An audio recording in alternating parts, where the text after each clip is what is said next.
Okay, here's our second example. This time I've given you a vector describing the acceleration, and I've asked for the resultant velocity and displacement at 4 seconds. And I've given you the initial velocity in the x direction at time equals 0. And I tell you that we're starting from the origin. So x equals 0, y equals 0. There's no displacement in those areas. So I've done my little graphs here to remind myself which direction I need to go with this function. If I want to go to velocity, well then I need to take the integral of each of the pieces. And when I want to go to displacement, well now I've done everything I can with acceleration. I will have a velocity function for each. I can look at that, and if I again do the derivative, I've just undone everything I've done. So I'm going to need to do the integral, and I can look at the units and confirm, yeah, the integral of velocity will indeed give me my displacement. So let's just start with our velocity.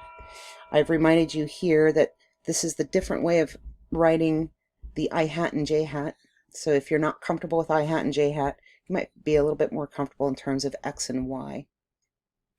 So we need to do the integral of this. Let's just do them one at a time.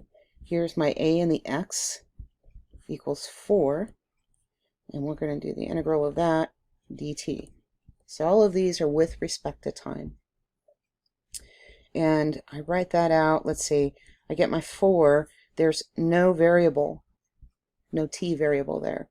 That means that I essentially have t to the 0. I'm adding 1 to the 0. That's going to pop out a t. Now I'm in the x. An integral of acceleration gives me velocity. Well, I'm told that I have an initial velocity of 25 meters per second in the x. Excuse me, I got something in my throat. So I need to include that here. So if you remember, for indefinite integrals, we have that plus c. So what I'm saying is that v in the x of t equals 4t plus c. You okay down there? Plus c. And at time equals 0, if I put a 0 in for this t, well, that says that I'm going to end up with 25 equals c, because 0 times 4 is 0. That leaves me with my c, and I know that I have to have 25 meters per second, so that's what my c is. So that means that I have a v of x function equals 4t plus 25. Now let's do my y. Equals the integral of negative 3t dt. So let's see, that's going to equal the 3 stays. And I need to add 1 to the exponent when I'm doing an integral, so that's going to make t squared. Then I need to remind myself that if I take the derivative of this thing, it had better be exactly what I started with. So if I take the derivative of this, I end up with negative 6t, which is too many. So that's why we always divide by the exponent that we create when we do the integral. And I can do the plus c here, but I'm not given anything with respect to the velocity and the y. So my v of y expression is just going to be the negative 3t squared over 2. Now I can evaluate both of these functions to see what my x and y velocity is at t equals 4. I'm already here, so let's just we'll bring it down here. So t of 4, then for my v in the y is going to equal negative 3 times 4 squared is 16 divided by 2. And see, that's 8, that's negative 24, I hope, meters per second. That's how fast I'm going in the y. Now what about v in the x? So v in the x is going to equal 4 times, I'm looking at 4 seconds, plus 25. 25. Not 6. Throw that in my calculator because I don't trust myself right now. 16 plus 25, 41. So I have 41 meters per second in the x. So my resultant velocity the resultant, if you will, is going to be the square root of those two things. And I want to re-emphasize this again. I've said it before, that I'm writing the negative 24 here. If you're not good friends with your calculator, leave the negative out. The square of a negative is a positive. What I see happen a lot is that you put that negative in there, and then you square this, and you don't realize what's happening is that your calculator is going to square the 24 and leave the negative sign there. So you'd end up with 41 squared minus 24 squared, and you don't understand why you're getting the wrong answer, and then you convince yourself that you absolutely can't do this, and you throw everything in the air, and it's a sad day. So I would say, if you and your calculator aren't friends, just leave the negative out. So let's see what we get. I get 47.5 meters per second. So that is the first question we're asked. Now we want the displacement. So remember, displacement is, I've done this, it's going to be the integral of velocity. So I need to take the integral again. Let's come over here. So the integral of, we'll make this v of x, actually, displacement in the x, that's why we use the s, is going to equal, well, my my function in the x direction was 4t plus 25 dt. See what that's going to go to. I'm going to get 4t squared, and then I'm going to divide by 2. So I've added 1 to the t exponent. I'm dividing by 2 to make sure that I get back the 4 again. And then plus, there's nothing in front of the 25, so that just becomes 25t. You can think of it again, t to the 0, add 1, you get a t. And I'm told that the position at time equals 0 for x is 0, so I don't need to worry about a constant there.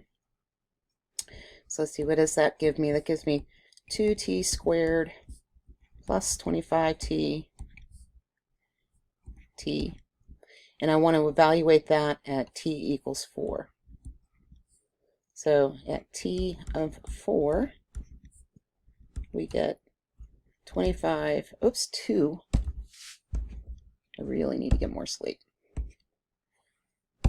We get 2 times 4 seconds squared is 16, plus 25 times 4, so 132. Let's see, 32, 4 times 25 is still 100, I believe.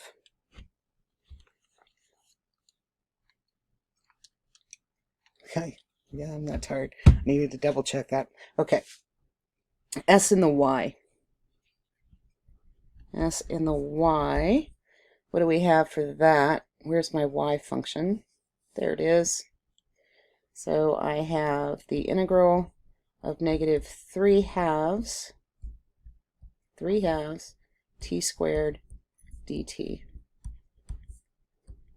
Let's see. So I'm going to add t cubed, so just adding 1 to the exponent. I'm going to bring the 3 down from the exponent, and I can't forget my negative 3. So I look at this, that becomes kind of nice and compact. So that gives me negative t cubed divided by 2. Sweet. And I'm evaluating at t equals 4. So t, let's make sure that that's clear, that this is s of y. So t of 4 for that function is going to be negative 4 cubed divided by 2, which I'm really kind of sure that that's 32. Let's double check. 4 cubed. Hey, look, I can still do math in my head. All right, 32 meters. So my displacement vector then for S is just going to be the square root of 32 squared, and I forgot the negative sign. 32 squared plus 132 squared. So again, the 132 is going to dominate, but you can see in the previous one, that just is coincidence, just because its magnitude is so much larger than the 32. 32, not 2.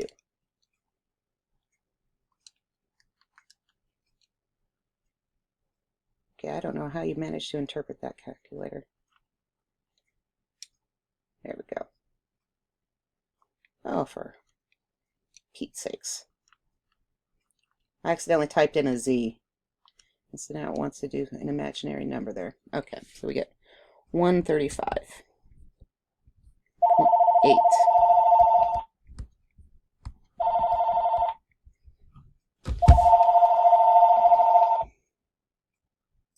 And yes, I do still have a landline. All right, so my displacement then is this 135.8. So let's just kind of think real quick about what that means as far as how I can kind of look at that.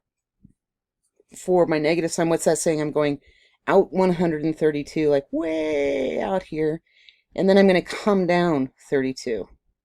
So something like that. And so that says that my resultant vector, my resultant displacement vector, is going like that.